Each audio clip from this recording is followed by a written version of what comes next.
to share the message of love. I go to share the blessed hope. But if I get discouraged, I call to Jesus' help, because I have decided I will go.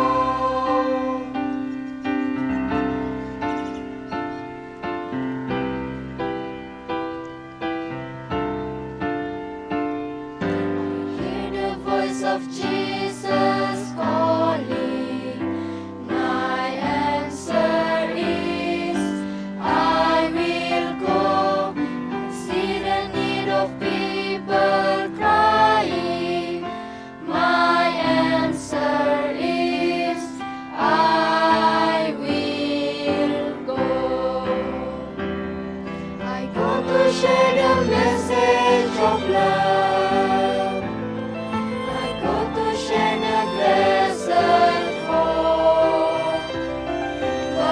I get discouraged, I go to Jesus' help, because I have decided I will go. Dengar suara Yesus panggil, ku jawab ku kan pergi, melihat jiwa yang bersedih, ku jawab kan pergi beritakan kabar kasih, bagikanlah pengharapan, dan bila aku lemah, Yesus menolongku, karena keputusanku kan pergi.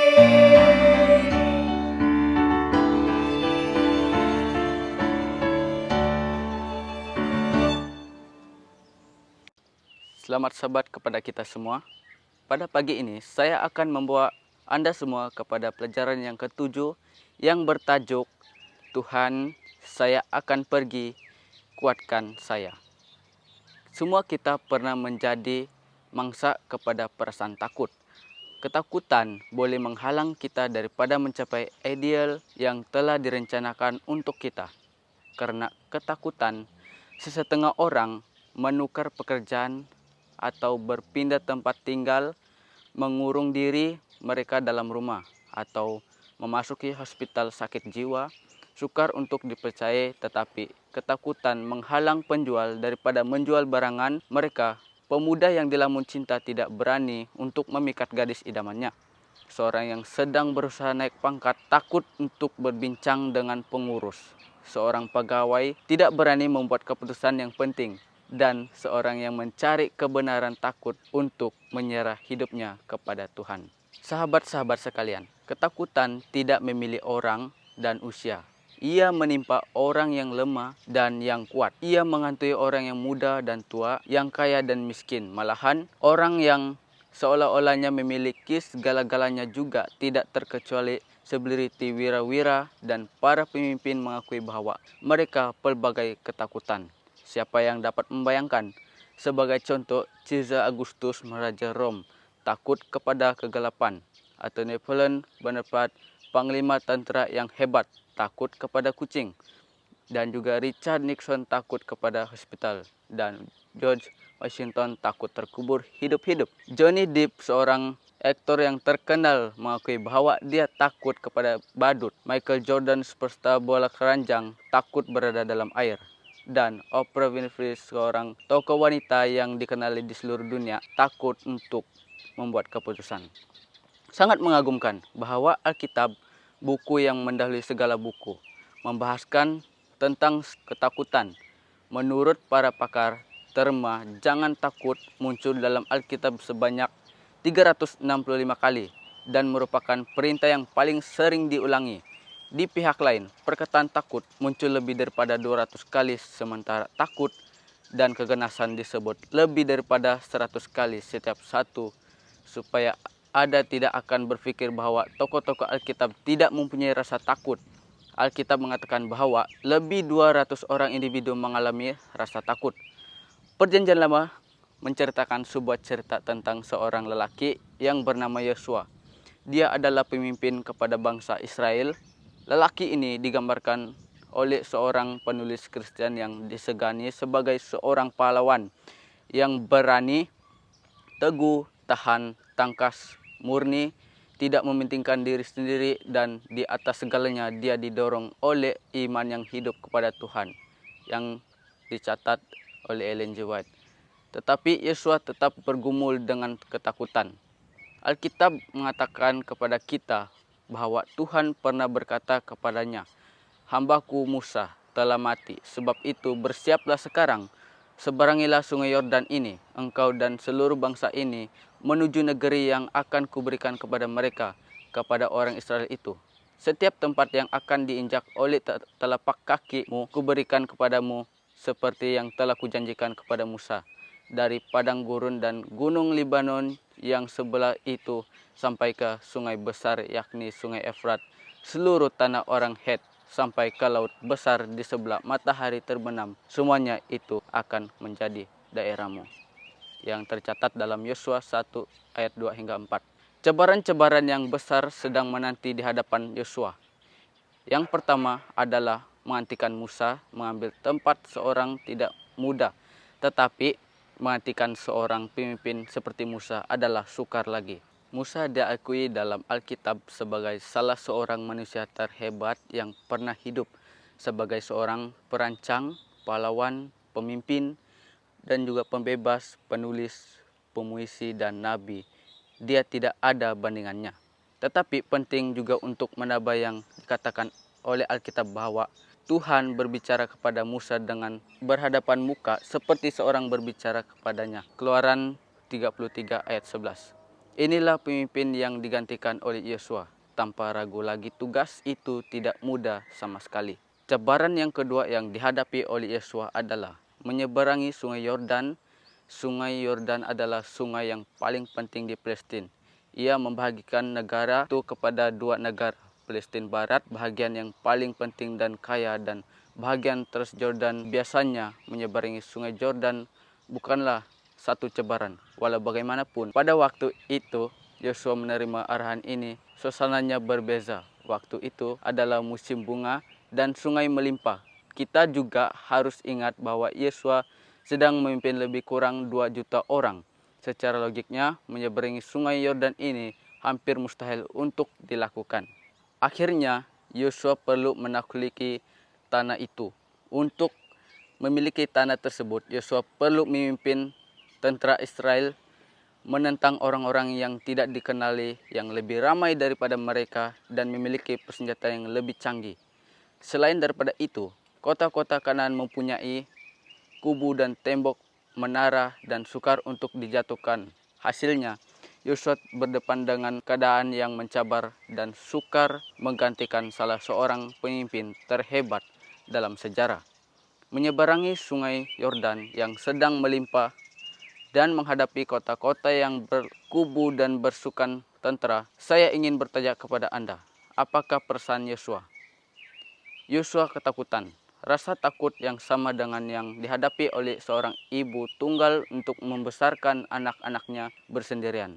Dia merasakan ketakutan yang serupa dengan seorang pendatang yang baru tiba ke negara, yang dialami ketakutan yang sama dengan yang dihadapi oleh seorang pelajar yang tidak mempunyai cara untuk membayar yuran pengajiannya. Dia merasakan ketakutan yang serupa terhadap kegagalan, tapi sementara ketakutan itu menyentuh pintu hatinya, firman Tuhan datang kepada mengatakan, "Kuatkan dan teguhkanlah hatimu, sebab engkaulah yang akan memimpin bangsa ini, memiliki negeri yang kujanjikan dengan bersumpah kepada nenek moyang mereka untuk diberikan kepada mereka. Hanya kuatkan dan teguhkanlah hatimu dengan sungguh-sungguh. Bertindaklah hati-hati sesuai dengan seluruh hukum yang telah diperintahkan kepadamu oleh hambaku Musa. Janganlah menyimpang ke kanan atau ke kiri, supaya engkau beruntung kemanapun engkau pergi. Janganlah engkau lupa memperkatakan kitab Taurat ini, tetapi renungkanlah itu siang dan malam, supaya engkau bertindak hati-hati sesuai dengan segala yang tertulis, sebab dengan demikian perjalananmu akan berhasil dan engkau akan beruntung. Bukankah telah kuperintahkan kepadamu? kuatkan dan teguhkanlah hatimu, janganlah kecut dan tawar hati. Sebab Tuhan Allahmu menyertai engkau kemanapun engkau pergi. Yang tercatat dalam Yosua 1:6 ayat 9. Sementara dia menghadapi cebaran-cebaran yang besar, Tuhan memberitahu Yosua, jangan takut. Dia memberikan 3 jaminan kepada Yosua untuk mengatasi ketakutan kepada kegagalan. Jaminan yang pertama ialah Tuhan memberikan dia janji-janji. Tanah yang dia takluki oleh Yosua telah pun diberikan bertahun-tahun dahulu. Tuhan telah berjanji tanah Kanaan kepada Abraham, Ishak dan Yakub. Oleh itu, Yosua tidak perlu takut dengan cabaran karena janji-janji ilahi menjamin kemenangannya.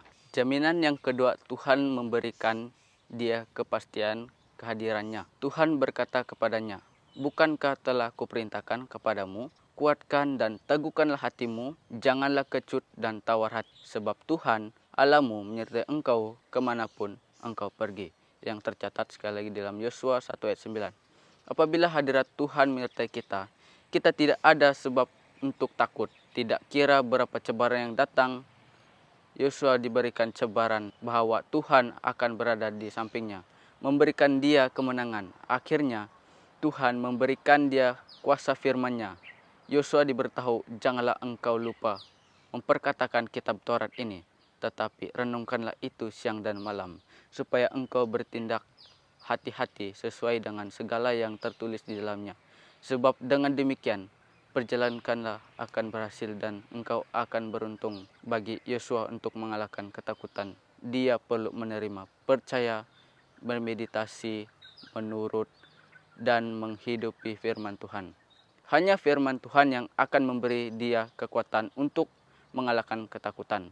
Terima kasih kepada firman Tuhan, Yosua menerima kekuatan untuk menghadapi ketakutan dan mengenapi misi yang Tuhan percayakan kepadanya.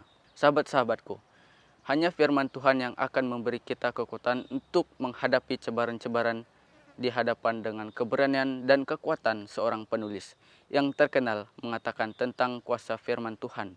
Berkata, Alkitab adalah sumber motivasi terbesar yang sedia ada sekarang. Apabila kita membacanya, kita ada diubah karena ia adalah sebuah buku yang hidup. Apabila kita takut kepada kegagalan atau merasakan kegagalan, firman Tuhan seharusnya menjadi prioriti utama kita. Kata-kata yang kita temui di sana akan mengisi hati dan pikiran kita dengan kekuatan dan keberanian. Semakin kita fokus kepada Tuhan dan firman-Nya, semakin sedikit ruangan bagi kita untuk merasa takut.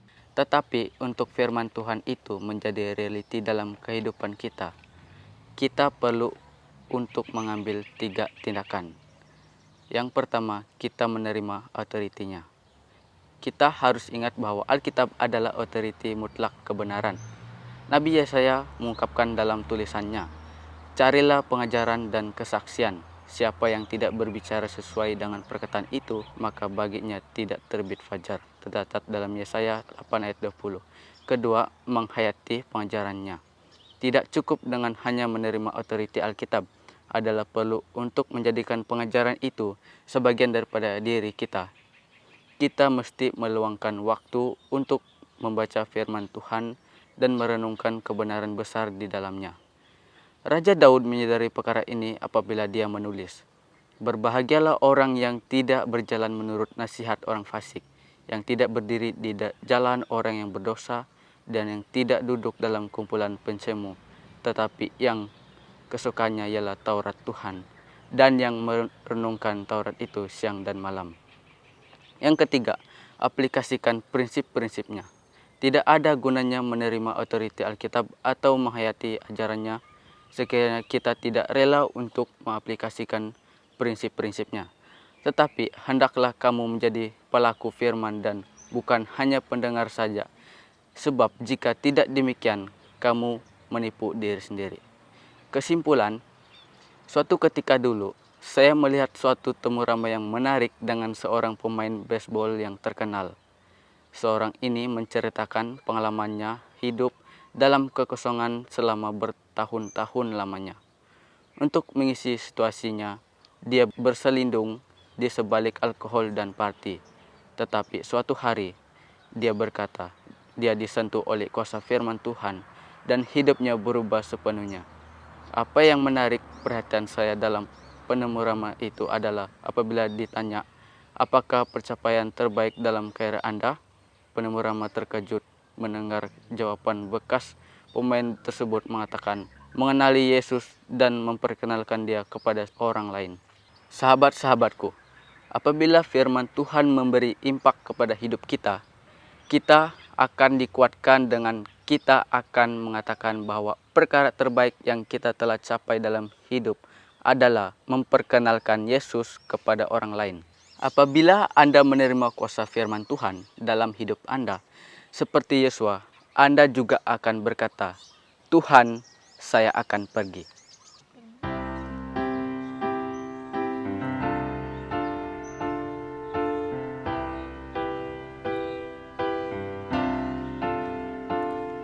I hear the voice of Jesus calling. My answer is, I will go. I see the need of people crying.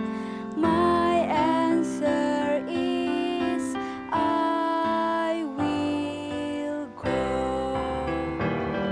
I come to share the message of love. I go to share the blessed hope.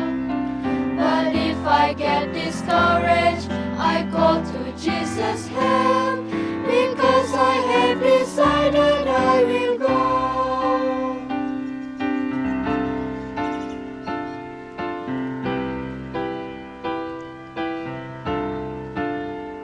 I hear the voice of Jesus calling. My answer is, I will go. I see the need of people crying. My answer is, I will go. I go to share the message of love. I go to share the blessed hope. But if I get discouraged, I go to Jesus' help, because I have decided I will go. Dengar suara Yesus panggil, ku jawab ku kan pergi. Lihat jiwa yang bersedih, ku jawab ku kan